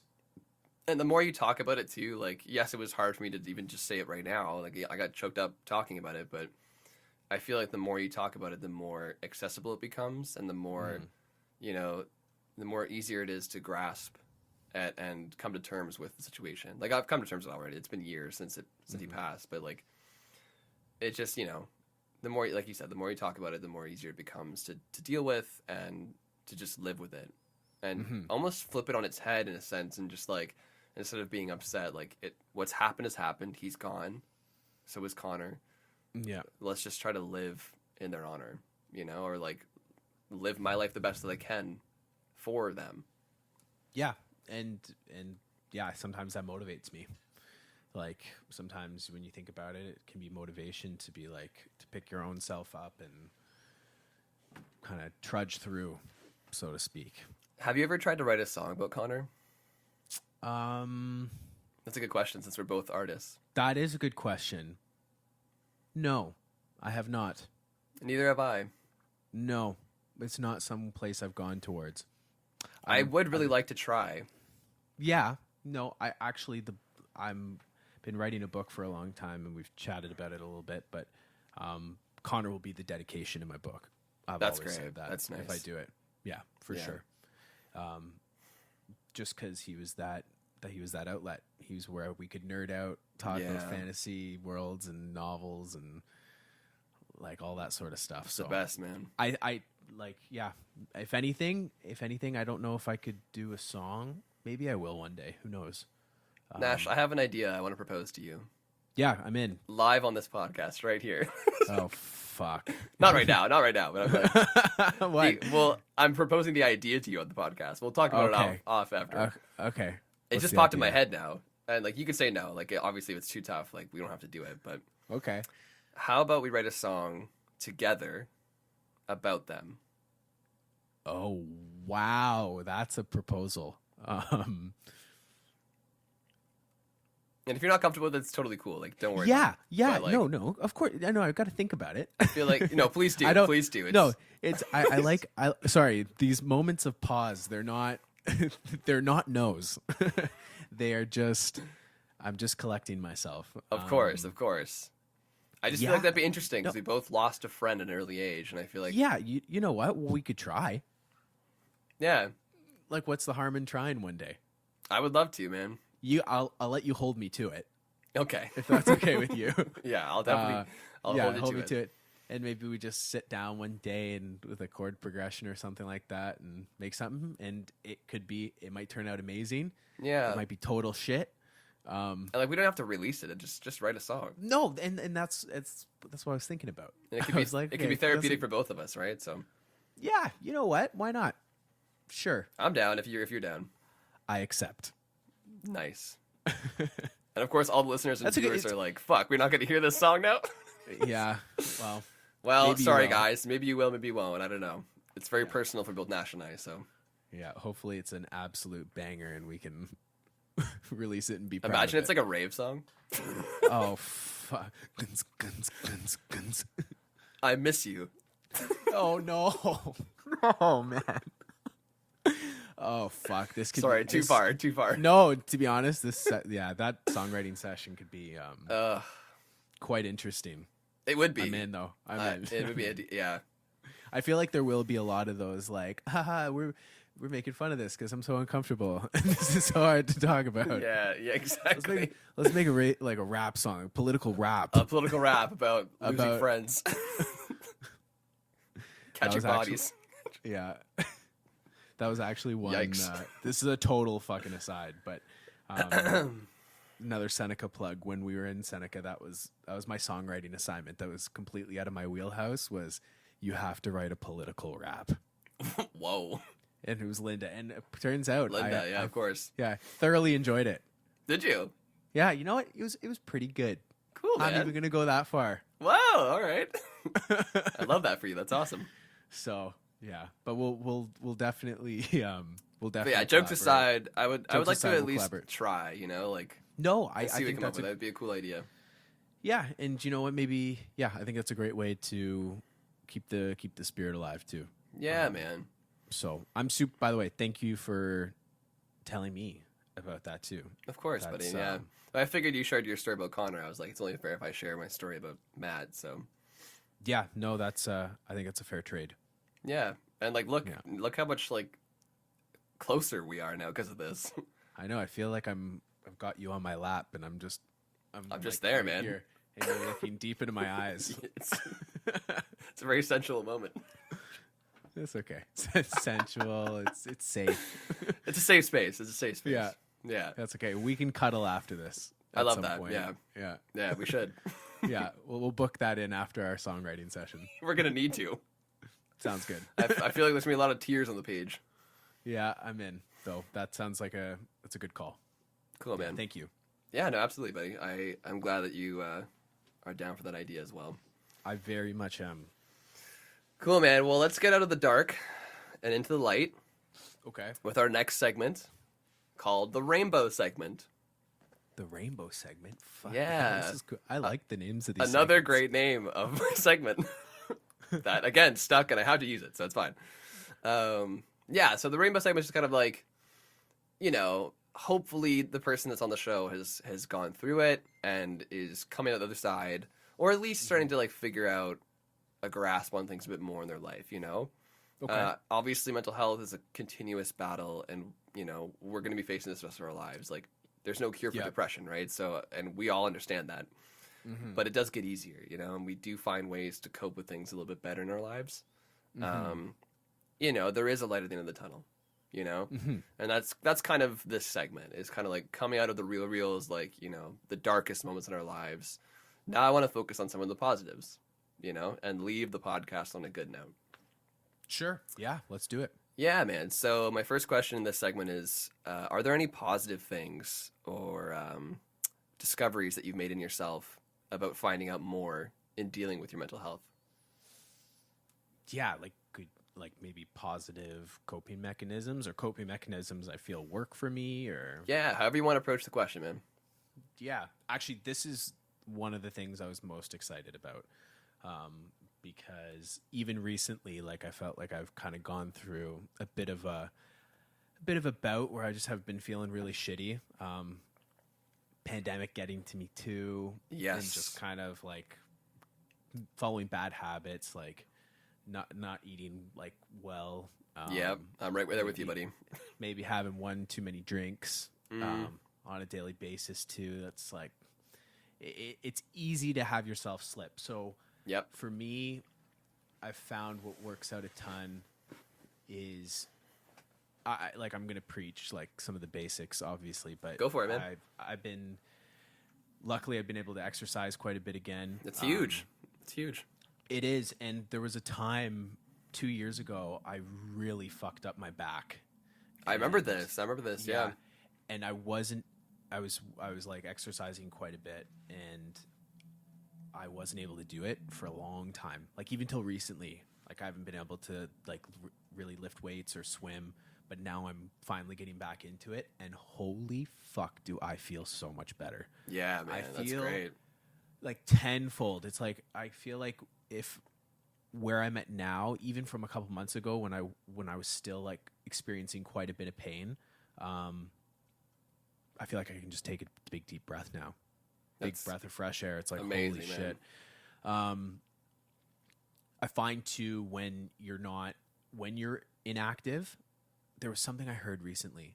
It was like, things don't get better in life by avoiding them. And that's a big myth. Like, things getting better by avoiding them. It's a huge fucking myth, with whether it comes to physical health, mental health, really anything. Yeah. Obviously, you sometimes need space, but in essence, avoidance is never really the answer. No. So I find, like, with me moving recently as much as I have, so much better. Like, yesterday, I was in a shit mood. Just the day was getting to me. Like, no gigs this month too, which really sucked. Dude, I was supposed to play a show next week. Very frustrating. But that's its own positivity. Yeah. Was this supposed to be the rainbow segment? Fuck me. Rainbow segment. So, no, just like working out's been a huge thing. And eating right and supplementing your body with the right nutrients, adequate nutrition is so huge. Yeah. Sleep is so huge. Yeah. And just knowing what your triggers are, I find, is so important. Definitely. Knowing that, hey, if I start having a drink again, I should really keep it to days that I don't really drink throughout the week, because I know for me, it's very easy. I'm like, fuck, this beer tastes fantastic. And then all of a sudden I've had 2, 3, maybe 4. And then it's like, and that's not necessarily a bad thing, but making it a habit and it slipping into a habit can be so problematic for me. So I know that now. And I'm constantly working on that. Yeah. Or even with cannabis, another thing that really doesn't really help. Now, on the side of things that do help, I've actually been a huge advocate for mushrooms, and I'm not talking about the psychedelic kind. Even I'm talking about just even supplementing with like lion's mane, reishi, maitake mushrooms. There's so many studies coming out that they're really good for cognitive health. Cool. Just mood stabilizers. I have never been one for taking antidepressants or antipsychotics or anxiety medication. Sure. They don't work for me. Yeah. And I'd much rather there's always a negative drawback to them in some aspect. And sometimes you need them. I will never knock somebody who has to go on medication or needs them. Like, sometimes it's the only fucking way. But I've always been one to find more natural and more easily accessible avenues of treatment. Yeah. So that's really good for me too. And I'll even talk about the psychedelic stuff too. To be honest, go for it. I've had a couple psychedelic experiences where I feel like they've really helped me, like especially with addiction. Because I've got an addictive personality. I'm pretty sure 99% of the population does, whether they like to admit it or not. I'm a recovering addict, Nash. So honestly, I feel like we're all addicts in some way, shape, or form. It's like some people are addicted to work. Some people are addicted to something. Yeah, I agree. Yeah, so I found they really helped. Microdosing really helped, and I think there's going to be. I'm really hopeful for some studies that are coming out. Yeah. With psychedelic therapy, because I feel like that's going to help a large portion of the population that don't respond well to traditional pharmaceuticals. Right. Are you microdosing shrooms? Yeah, I've done that. I have. Like when I found at the beginning of the pandemic, I'd heard of people doing it. So have I, yeah. Yeah, I'm all in for experimental medicine, but I definitely don't recommend it to anybody who. I can't because I'm an addict, so I. Of course. So this is a perfect example. But like if you're going to do something like that, I would love for you to like actually talk to a healthcare professional ahead of time. I'm very open with my doctor about this sort of thing. It's super important to be when you're experimenting with certain medicines. Absolutely. But it really worked for me, like very small doses, and I find with some psychedelic therapy that it's the antithesis of addictive. So it's very much not addictive. It's like almost like when I almost felt like one day I'm like, I don't need this. Like, and I've never felt any sort of addictive tendencies towards any kind of psychedelic therapy. That's huge, man. So good for you. Yeah, it worked out for me. I actually like, it's one of those things where I don't really do that stuff as much anymore. Because I just found like I used it for what I needed to, and now, oh my God, and now I am, I just feel like I'm in a better space. That's great, man. So there's lots of stuff to unpack there, but I find the main ones are exercise really helps. Huge. Adequate nutrition. It's a big one. Sleep is another one you said. Yeah, sleep is so important. My sleep is broken right now. Yeah, fuck, awful. Jamie can't sleep for the life of her. It drives me nuts. Bro, like it's just I'm going to bed at like 5. Oh, really? Yeah. But sometimes see the problem with like that, 5 a.m. Yeah, as a creative though, I find the witching hour is so. I just get the most inspiration in the fucking late hours of the night, man. I wish it was the other way around, but it's I do too. You're right. Like some of the best stuff I feel I've written, which I'm not plugging my own work here, but I find that some of the best stuff that I'm most proud of is, made at like 2 a.m., 2 a.m., 3 a.m. Yeah, exactly. When I'm sad as shit. Just in one of those moods. Yeah, I don't know. Yeah, it's weird. Like I find, and there's the other one, like having a creative outlet or some place that you can put some of this stuff. That's is huge. So important. Yeah, for sure. And realizing that and finding what works for you, it's constant. It's a constant, ever-changing journey. Of course. But sometimes when I used to even get anxious when I would smoke a little bit, I'd hop on a drum kit right away. I'd be like, I need to move, and I need to meditate. Yeah. And you get into almost like a flow state with my instrument in this case, but with anybody, it could be anything. Whatever it is. Yeah. I'm glad you brought that up, Nash, because it's such a big point. And it's a great common thread that I find in in doing this podcast and having all the guests come on. Everyone always brings up have a nice outlet, and I'm so happy they do, because it's such a big part of getting through mental health is having a safe, positive outlet. And having multiple, because not just one, because you're going to burn that one out. You have to have a couple. Sometimes you burn it out. Sometimes it's not available to you. Very true. It was like I felt like my outlet was exercise, and then I fucked up my back, and then all of a sudden I didn't have an outlet, and I was like, oh my God. Yeah. So it's like I felt like shit for a long time, and then you kind of reassess and find something else. Exactly. For me personally, it's music, obviously. It's what I want my career to be. So it's like that is the biggest outlet for me, hands down. But it's oddly enough, dude, like being as extroverted as I am, like I'm a huge extrovert, obviously. You know that. I'm always the fucking person in the crowd talking to everybody. This podcast has been such a huge outlet for me. Yeah, so there you go. There's your secondary or tertiary outlet. Like selfishly, right? I don't want to but it is what it is. Like I love talking to people, and I love talking to people about mental health. So like it's been a huge thing for me. So. I always find I need a balance. Like as extroverted as I feel sometimes, it's like I need my recharge. So you're what they call an ambivert. Is that what it is? Yes. So you need your periods of recharge. Is that what it is? Is like an ambivert is someone that falls in the scale between extrovert and introvert. Interesting. Because like when I'm out, I love to be on. I love to chat with people. But when I'm on my own, I fucking love to be on my own sometimes. Sometimes it's just nice. You're just chilling. Yeah, you're definitely an ambivert for sure. Oh, perfect. Which is there cool. You go. Well, now I got a word for it. There you go. Now you can tell people you're an ambivert. Yeah. Yeah. It's like that. It's like that balance of both. My name's Nash, and I'm an ambivert. Yeah. Can we go back to the introduction so I can describe myself? Yeah. I'll just clip it and then move it over. Sounds good.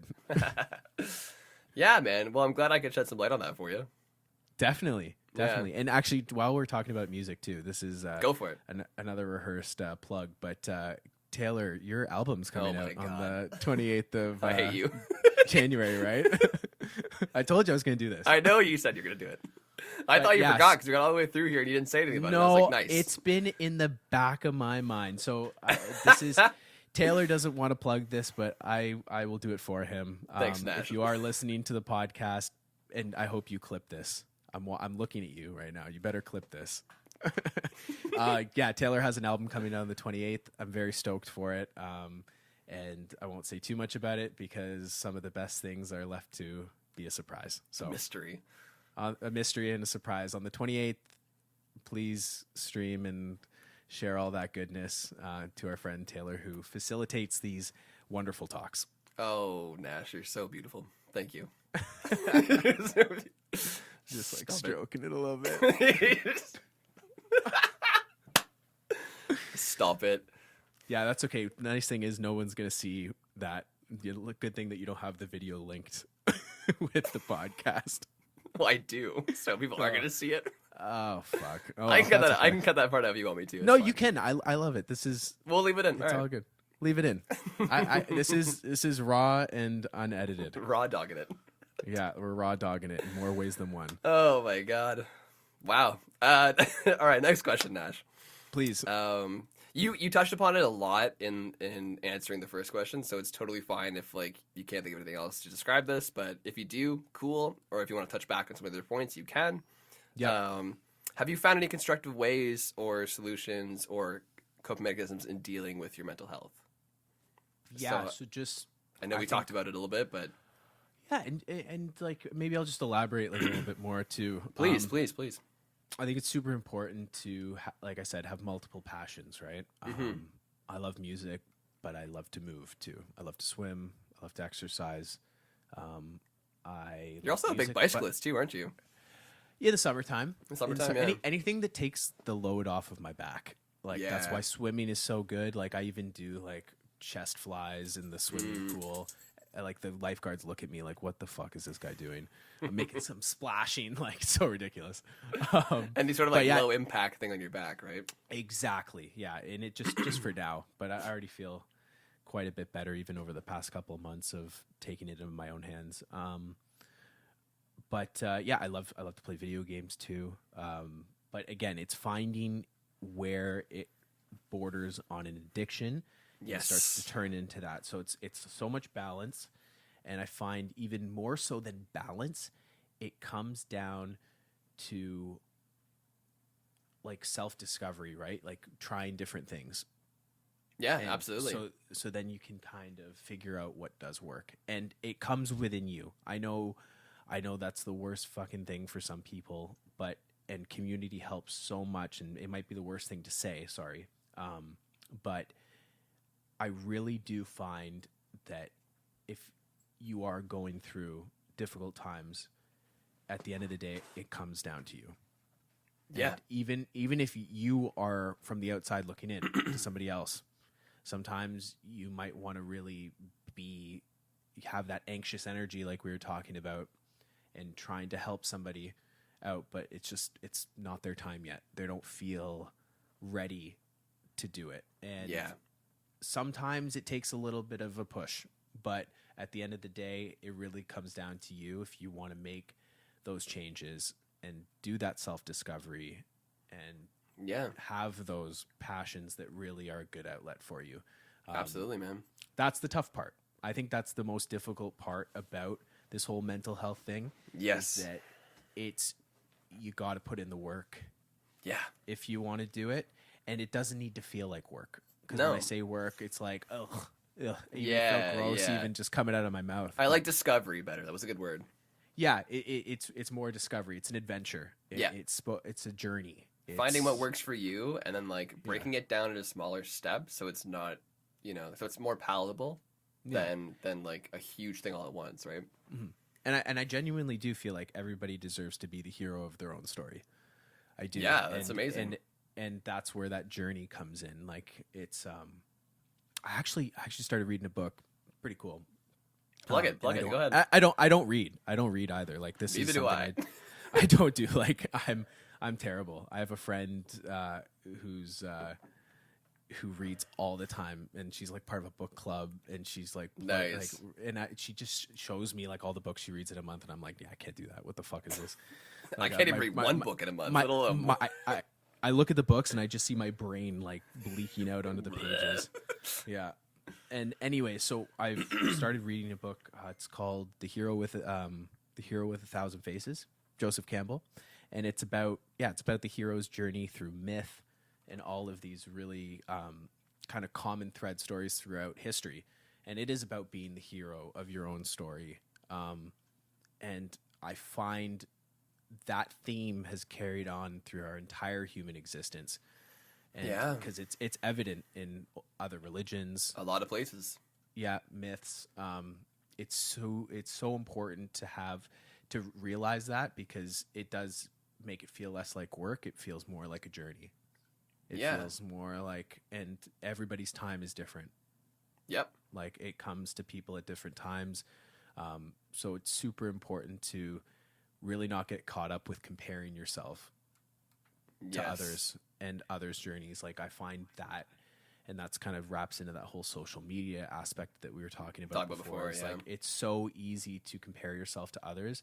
Yeah. When it comes to anything, and especially mental health, like I said, as much as we'd like to find common ground, we are all different. So it happens at different times. We like different things. We have different outlets. Yeah. So if you want to do it, takes a little bit of discovery, but super worth it. Yes, it absolutely is. Yeah, no, that's very well said, Nash. I agree. Fuck, I just rambled, everyone. I'm so sorry. No, don't ever apologize. It's totally fine. That's what a podcast is, man. It's getting those ideas out, right? And organized rambling. Basically, yeah. But like with a purpose, obviously. Like everything you said had meaning towards, and you believe in it, right? And totally. I really hope that the audience listening and watching, can understand where you're coming from with it, and can relate to it in some sort of way too, right? Mm-hmm. I want to even as I'm. Sorry. I just wanted to put one more thing out. Yeah, go for it. Just saying it. Even as I'm talking about it, it like I'm already figuring it out a little bit more. Like, you know what there I mean? you go. We're all in the process of figuring it out, whether somebody says they've got it all together or not. So I think that's important to. It's funny that it takes these conversations like this for some stuff to sink in better. Yeah, exactly. I've had a lot of guests on the show say that, because it's well, there you go. It's funny because like not a lot of people have this kind of sit down. No, they don't. But I love the medium, and it's great. This is actually my first podcast. I don't know if we said that too. We said it off camera, but I don't think we said it on rolling. Yeah. So I really hope I did it justice. No, you nailed it, man. The guy at home was like, I turned it off. I turned it off like 20 minutes ago. Yeah. I do want to touch upon quickly before we wrap things up about what you said with the social media stuff, because that has been a common thread very consistently in the last couple episodes I've been recording. Yeah. In this year, because this is all part of season 2, and I've been recording episodes nonstop this week, basically.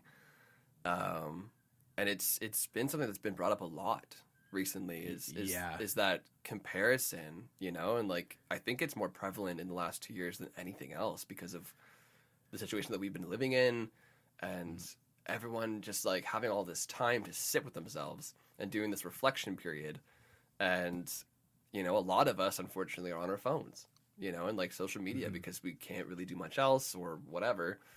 And a lot of people are having trouble with that whole comparison thing that you were talking about. And I just find that so interesting that a lot of people from different backgrounds, different age groups, whatever, are all facing the same sort of thing. Because it's come up in my last 3 episodes I filmed.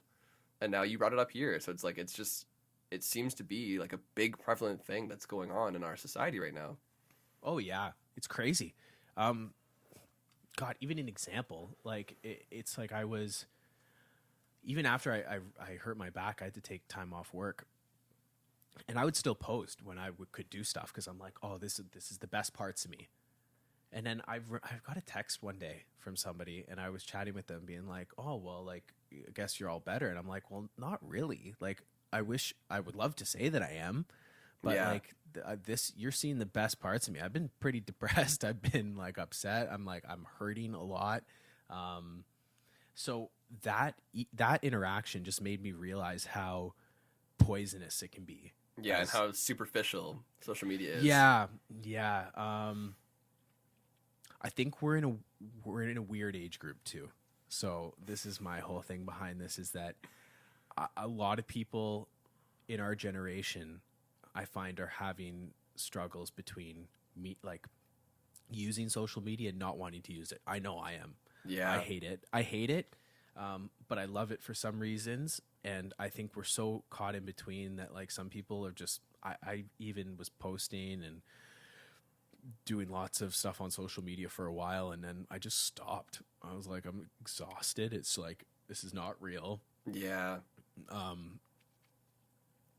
As something that's a little bit more philosophical, like I could imagine, or just, I don't even know if that's the word, but I'm curious to see how the next generation works with everything because they've grown up with it.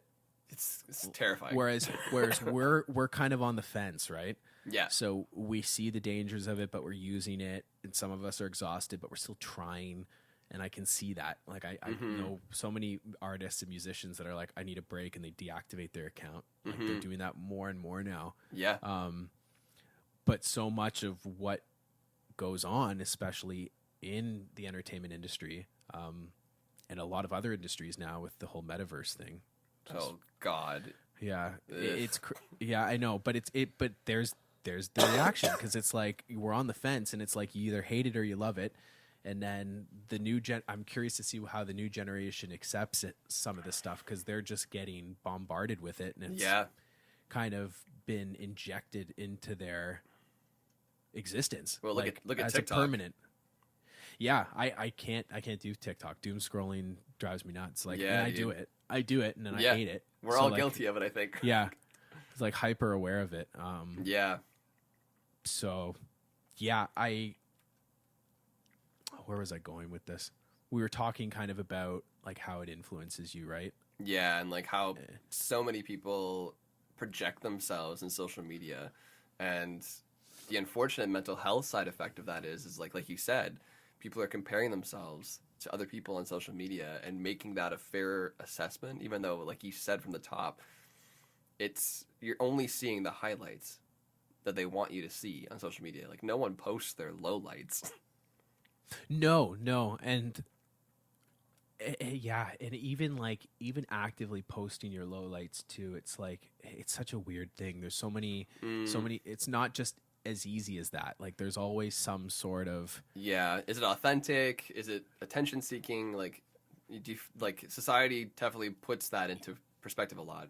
yeah, and it's almost it's crazy. It's Where do we draw the line? I don't know. Yeah, it's a conundrum. I could get lost in it. There's so much to unpack there. Yeah, there's a lot. There's a lot, but like at the end of the day, I just use social media for my music because I have to. That's just what the industry is, and I tune in, do it for music, and get out. That's being forced.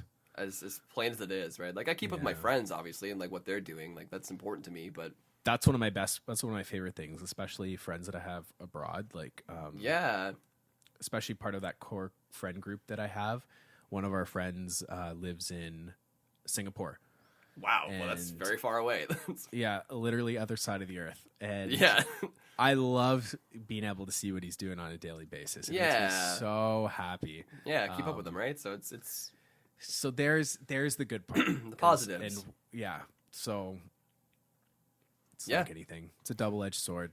It really is, man. I have a friend named Max who lives in Wales, and I still talk to him all the time now because of social media. So it's like or even friends from university that I have. I'll drop them a line like "Merry Christmas." Whatever, right? Miss you, man. Miss you. Yeah. Let's hop on a call next week. Never hop on a call. Well, that's the shitty part. Yeah. It's because it's like we're almost being reduced to just liking a post or whatever, or a post or or it's so much small talk. It's kind of like the opposite of what we're doing here. So I like to make a point. I don't know if you do the same thing, Nash, but like when I go through stories, rather than just sending one of those quick reactions, if I really enjoy what the person's posting on the story, I will write a message and send it to them. Yeah, I think I do that. It's more personal that way, right? Like I feel strange doing it because I'm like, am I weird and like doing this? Do people? Well, you're not alone because I do it. So, like, I comment on your stuff all the time when like you post something cool. I like literally message you. I'm like, that looks sick. Like your room that you finished. I was like, yo, your room looks sick.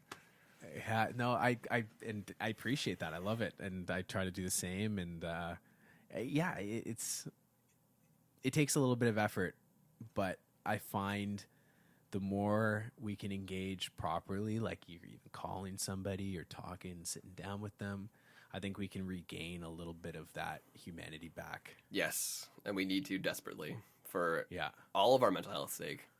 Yeah, no, totally. Stronger together, weaker apart. Well, I think that's a good place to leave it there, I think. But I have one more thing for you before we sign out. I'm sad this is over. I mean, we got a little bit more to talk about, but like, I just want to leave the floor to you, Nash, at the end of the podcast, and just if you have any final thoughts or feelings that you want to express to the listeners and the viewers, it could be like a message of hope or any sort of advice with people dealing with similar things as yourself. Just any final thoughts you want to shout out into the ether. Go.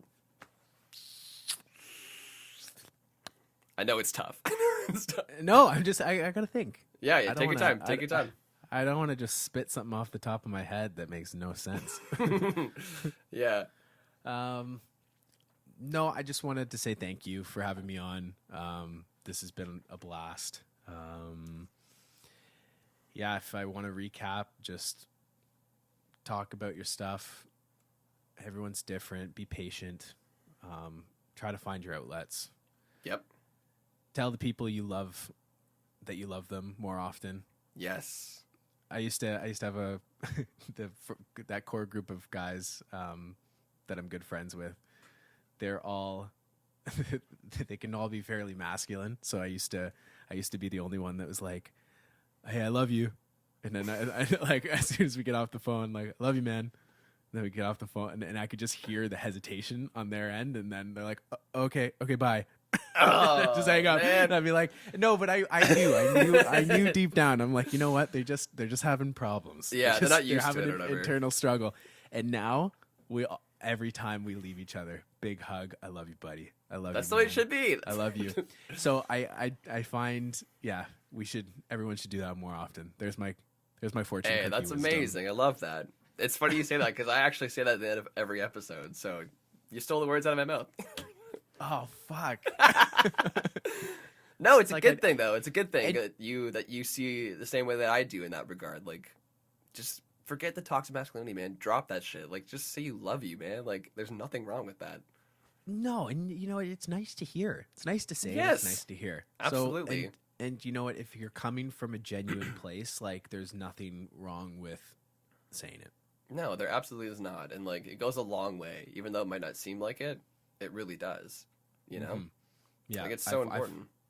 I think it is. I think it's that cherry on top for connectiveness. Absolutely. Absolutely. All right, buddy. Well, I'm going to plug you now because you plugged me, so it's only fair. So, What are you Nash, No. what do you No, don't do it. What are you saying? Well, I'm going to pass it to you because I don't know what I can say. So, Okay. Nash, is there anything that you want to shout out that you got going on in your life that people should know about? My incredible girlfriend Jamie is Shout out Jamie. she's a fucking superstar, and She is. we've been working on some stuff for a long time, and she'll have some stuff coming out soon, music wise. I'm constantly plugging away and playing for different projects. So if you are a musician listening to this, just because I know that's quite a bit of the audience too, just It given is. what we do. Yeah, if you're ever curious about stuff or want to chat or just want to collab or something like that, Write a let's song. Use Let's Nash get as a it. drummer. Yeah, and you know what? Just let's all just be let's all try to just utilize our talents a little bit more. We've got such a great community here, and even if this podcast reaches a whole other demographic of people, I think the community aspect is really important nowadays. So yeah, it's like a bit of a shameless plug and another little bit of cookie. No, please. Wisdom, I but teed let's do it up for you, man. Like, it's not shameless. Yeah. Okay. So there you go. Yeah. Yeah. We'll have some stuff coming out soon, but more than anything, just feel free to reach out if you need anything. Well, that's my next thing. Where can people find you, Nash, if they want to reach out and connect with you? Yeah, you can email me at nashannan@gmail.com. You can find me at nashannan on Instagram. Can you spell that for people? Yeah, NASH ANNAN. That's ANNAN. You can text me at 416-520-3758. Wow, you just put your number out there too? Yeah, whatever. All right. It's okay. That's the It's first okay. for the podcast. It's all good. I'm open. No one's if anybody Damn, I weird love that. If anybody strange messages me, there's I'm not block held number. liable for this. You put your own number out there. That's okay. I'm gonna get 1,000 prank calls now. You from are. random people. It's just gonna be all me. That's cool though. I'm just gonna call you a bunch of times. Oh, you have my number though. Yeah, there you go. I'll It's all use good. the caller ID block thing or whatever. Yeah, no, yeah. I'm sure whoever we reach out to, it's all good. Oh, man. It's fine. You can reach me wherever. I love you guys. I do want to say before we sign out, just how good of a dude Nash is and how nice he's been to me in my career. I want to tell a quick story before we wrap up about I was in a band called The Common Chase, and we are no longer a band, unfortunately, but that's fine. We played a show for a charity. This would have been 2018, I believe. Okay. And we were not stressed out, but like it was like one of the biggest shows we'd ever played at the time. We got this big venue. We got a bunch of bands, and we were raising a lot of money.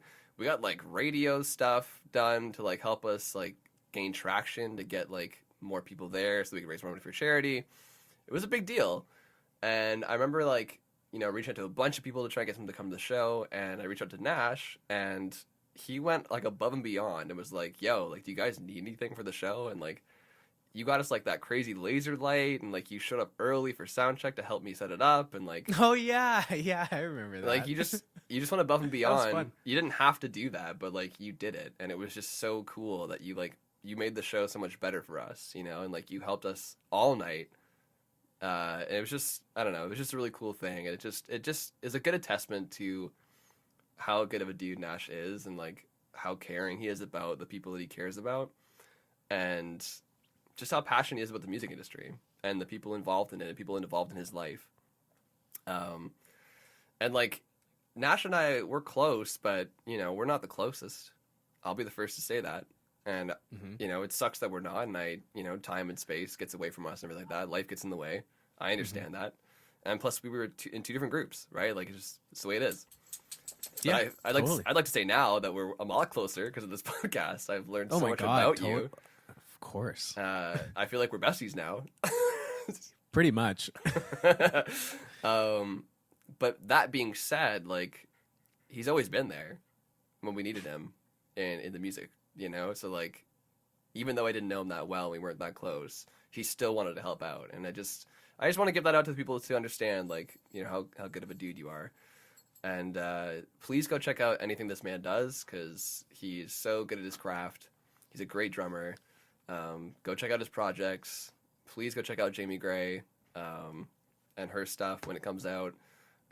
Nash is working on a secret cool project that I don't want to spill the beans on, but when it comes out, it's going to blow your balls off. So check out that when it comes out.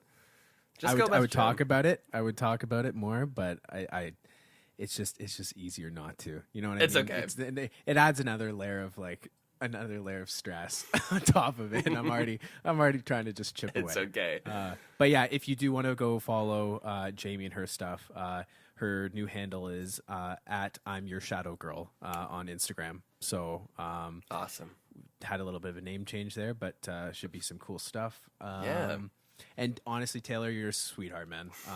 You've always been, and that, like, yeah, you've always been super welcoming. I wouldn't have done that for anybody. It's a two-way street, right? You put the good juju and you put the good vibes and like the very welcoming feelings out there, and it reciprocates, right? Like, so yeah, right back at you. I hate that's like the biggest cop out, but again. I feel like we've bookended it with that. Yeah. Back at you. Back at you, man. But I remember that. That was a blast. And you guys killed it at that show. Sad, Thank you, man. Sad the Common Chase isn't around anymore, but I know you guys are doing great things, and that should be awesome. So, do you have any plans after this? What are you doing? Like as of this recording, or yeah, after this recording, you having dinner? You grabbing a bite? I don't know. They don't need to know that. It's fine. Okay.